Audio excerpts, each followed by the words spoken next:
Shalom. Nous bénissons Dieu pour cette grâce qu'il nous accorde de nous retrouver encore une fois dans notre tranche, l'évangile christocentrique. L'évangile christocentrique, c'est une tranche de la mission pour l'évangile christocentrique et qui a pour objectif la proclamation de l'évangile christocentrique pour un salut holistique et une vie christocentrique. Ici, on ne vous parlera pas des hommes ni de l'homme. Nous allons vous parler de l'homme du Seigneur Jésus-Christ. Parce qu'il est écrit, il n'y a de salut en aucun autre. Il n'y a aucun autre nom donné aux hommes par lequel nous pouvons être sauvés. Lui-même, il dit, je suis le chemin, la vérité et la vie. Nul ne va au Père que par moi. Dans Colossiens, il est écrit, nous avons tout pleinement en lui. C'est pourquoi l'apôtre Pierre disait, à qui irions-nous encore? C'est toi qui as les paroles de la vie éternelle.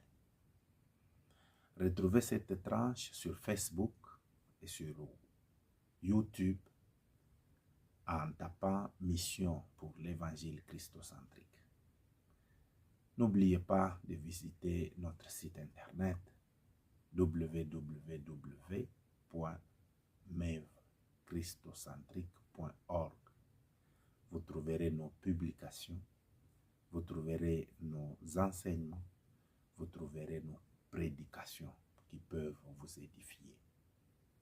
Vous pouvez aussi joindre cette mission qui vise le salut des âmes en partageant ce que nous enseignons, en nous soutenant en prière parce que c'est une œuvre spirituelle, nous avons besoin de votre soutien dans la prière, en contribuant par vos remarques et suggestions auxquelles nous sommes ouverts pour que nous puissions améliorer la qualité de ce que nous faisons.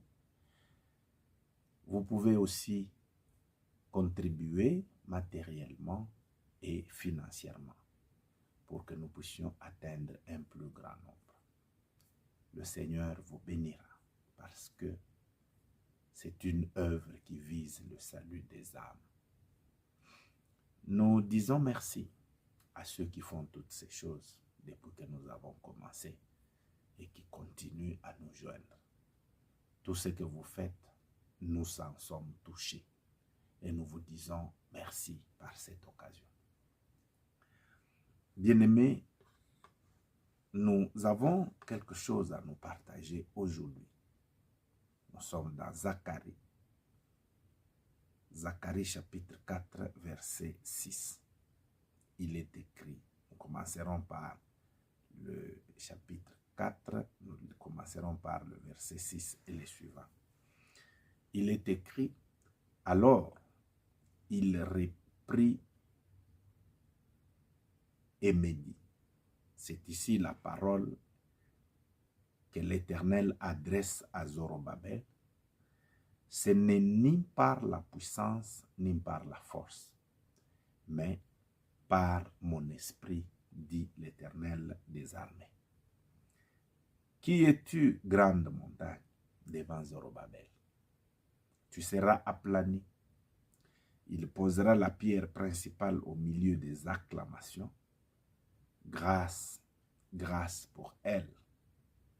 La parole de l'Éternel me fut adressée en ces mots. Les mains de Zorobabel ont fondé cette maison, et ses mains l'achèveront. Et tu sauras que l'Éternel des armées m'a envoyé vers vous.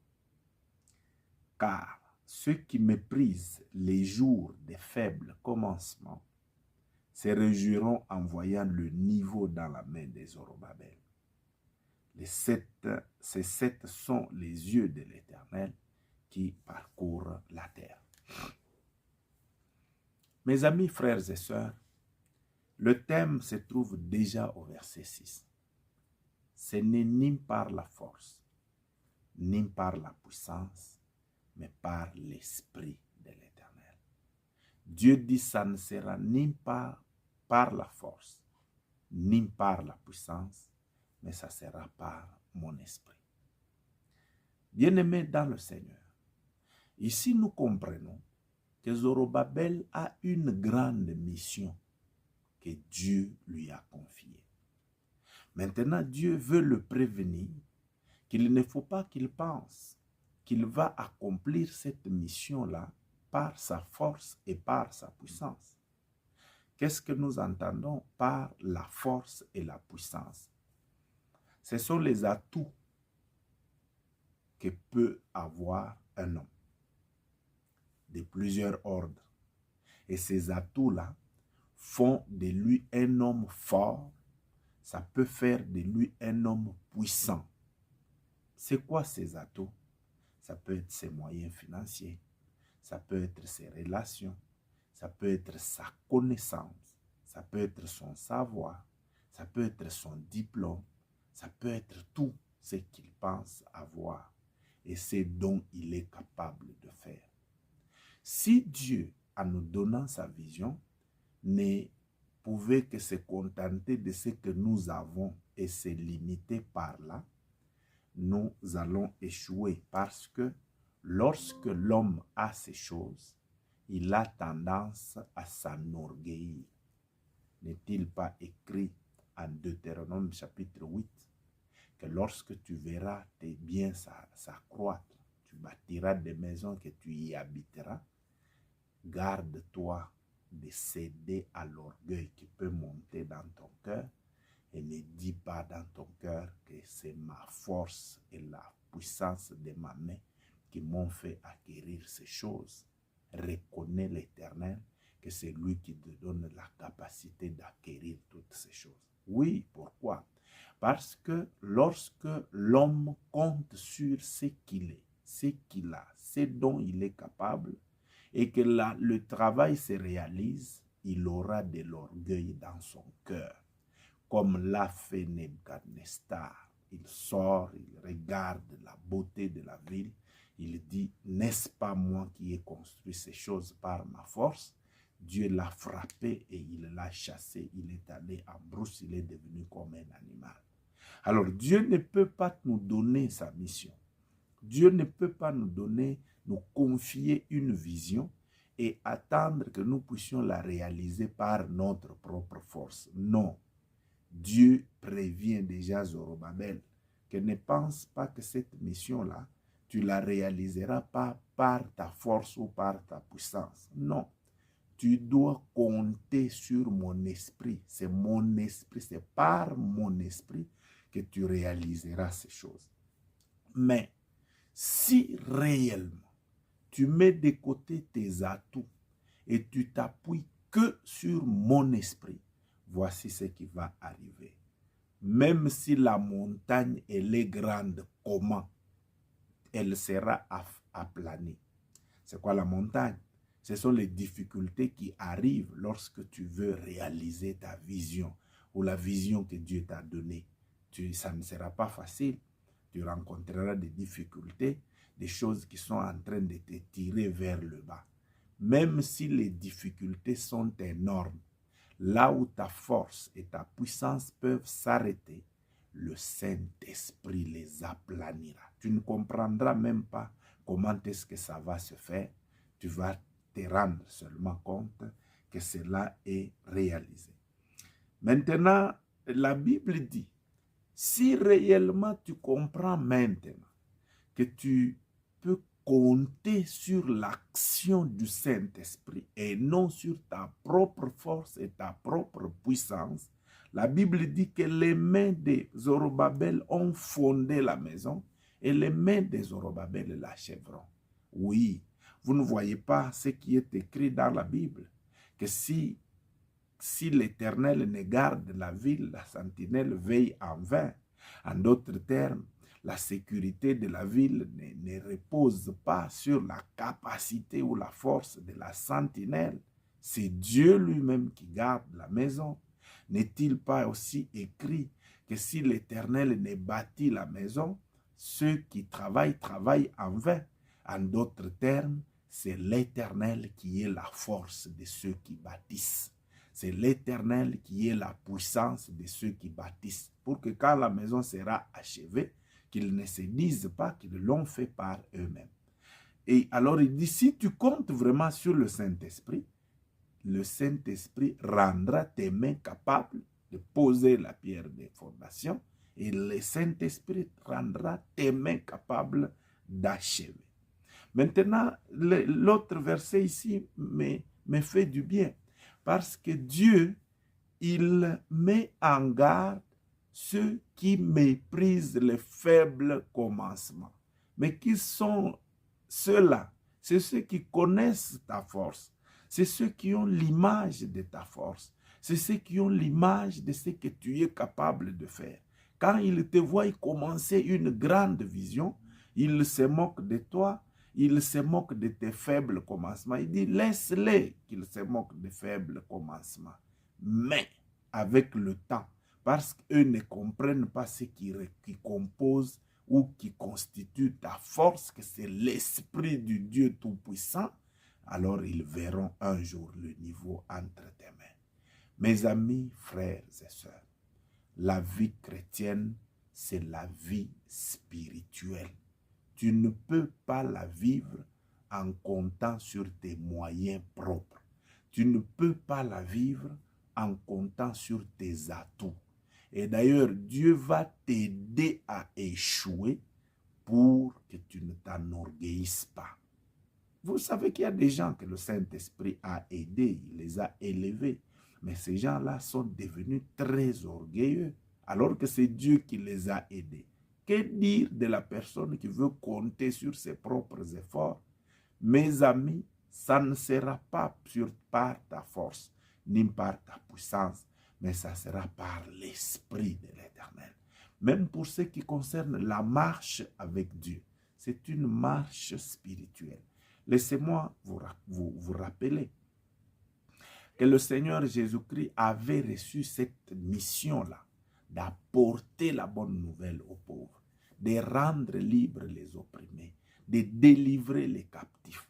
Mais est-ce qu'il a commencé le travail directement? Non, il est allé en prière. Il est revêtu de la puissance d'en haut. C'est alors qu'il pouvait dire avant de commencer que le Saint-Esprit est sur moi, car il m'a oint pour. Donc, ce que je ferai là, je ne le ferai pas par moi-même. C'est le Saint-Esprit qui est sur moi et qui me rend capable d'accomplir cette mission-là. C'est pourquoi lorsque vous regardez le ministère du Seigneur Jésus-Christ, c'était un ministère très efficace. Ça produisait des choses à tel point que les pharisiens ne comprenaient pas. Vous ne vous souvenez pas de ce que Nicodème est venu lui dire que non, ton ministère, il est différent. Ouais, il a dit que non, c'est le problème de l'esprit. C'est pourquoi, lorsqu'il confiait cette même mission à ses disciples, d'aller faire de toutes les nations des disciples, de les baptiser au nom du Père, du Fils et du Saint-Esprit, de leur enseigner ce qu'il leur avait prescrit, il leur a dit, ne partez pas encore. Ne partez pas encore. Cette mission, elle est grande. Ne pensez pas que vous allez la réaliser parce que vous connaissez. C'est l'erreur que beaucoup de personnes commettent. Comme il connaît, comme il a des doctorats en théologie, comme il pense qu'il est très efficace, il veut faire l'œuvre de Dieu avec sa force. Tu échoueras. C'est ainsi qu'il y a beaucoup de gens qui sont partis avant. Non, Dieu disait à ses apôtres, ne partez pas encore, restez à Jérusalem lorsque vous recevrez le Saint-Esprit. Non, il dit, vous recevrez une puissance, celle qui vient du Saint-Esprit. C'est alors que vous serez mes témoins jusqu'aux extrémités de la terre. Et vous savez ce qui s'est passé? Ils sont restés là, attendant le Saint-Esprit. Quand le Saint-Esprit est venu, des gens qui avaient peur, des gens qui craignaient qu'on allait les tuer comme on a tué leur maître, à cause de la puissance du Saint-Esprit, ils sont sortis. Ils sont allés proclamer la bonne nouvelle qui a converti plusieurs personnes. Et vous allez voir que la vie par l'action du Saint-Esprit, l'église de Jésus-Christ, l'église primitive, était une église réellement spirituelle parce que le Seigneur était avec eux Et par l'action du Saint-Esprit, les signes et les miracles se faisaient. Bien-aimés dans le Seigneur, la marche chrétienne, même si tu veux marcher dans la sanctification, ne compte pas sur toi. Ne compte pas sur toi. Même si tu veux être un homme de Dieu puissant, ne compte pas sur ta propre puissance. Accepte, cherche, désire que le Saint-Esprit soit avec toi. Lorsque le Saint-Esprit sera sur toi, lorsque le Saint-Esprit te prendra en charge, il te permettra de réaliser des choses que tu ne pouvais jamais réaliser par toi-même. Pourquoi? Parce que Dieu dit, ça ne sera ni par la force, ni par la puissance, mais par mon esprit. Est-ce que tu peux faire confiance au Saint-Esprit? Il te rendra capable de faire ce que tu ne pouvais jamais faire par toi-même. Il te rendra capable de devenir ce que tu ne pouvais jamais penser devenir par toi-même. Il te rendra capable d'avoir ce que tu ne pouvais jamais penser avoir par toi-même. Et dans ce sens, ta vie sera une vie d'adoration parce que ce que tu seras, ce que tu feras, ce que tu auras, tu ne diras pas que c'est toi-même qui l'as eu par ta propre force, mais tu diras que c'est le Saint-Esprit qui a fait. Que le Saint-Esprit soit avec toi. Que le Saint-Esprit marche avec toi. Que le Saint-Esprit t'accompagne. Que le Saint-Esprit te rende capable. Que le Saint-Esprit t'accorde la victoire. Que le Saint-Esprit combatte pour toi contre tes ennemis visibles et invisibles. Tu as besoin de faire confiance au Saint-Esprit parce qu'il dit quand tes ennemis viendront comme un fleuve, le Saint-Esprit les mettra en fuite. Oui. C'est pourquoi en tant que chrétien, tu dois désirer le Saint-Esprit. Si ce message a trouvé la place dans ton cœur, prie avec moi. Répète ces paroles devant Dieu. Père, je suis ton enfant. J'ai cru en toi en t'acceptant comme mon Seigneur et mon Sauveur. Mais je n'arrive pas à vivre la vie chrétienne comme il se doit, conformément à ta parole. C'est parce que j'ai pensé vivre par moi-même. Mais ta parole me dit, ce n'est ni par la force, ni par la puissance, mais par ton esprit. Je veux que ton esprit me remplisse. Que je veux que ton esprit me communique la capacité de devenir ce que toi tu veux que je devienne. Je te fais confiance. Au nom de Jésus. Si vous avez des questions, appelez-nous à plus 27 81 760 95 11. Si vous avez pris la décision de donner votre vie à Christ, appelez-nous à ce numéro. Nous allons vous aider. N'oubliez pas de visiter notre site internet www.mevchristocentrique.org. Que le Seigneur vous bénisse.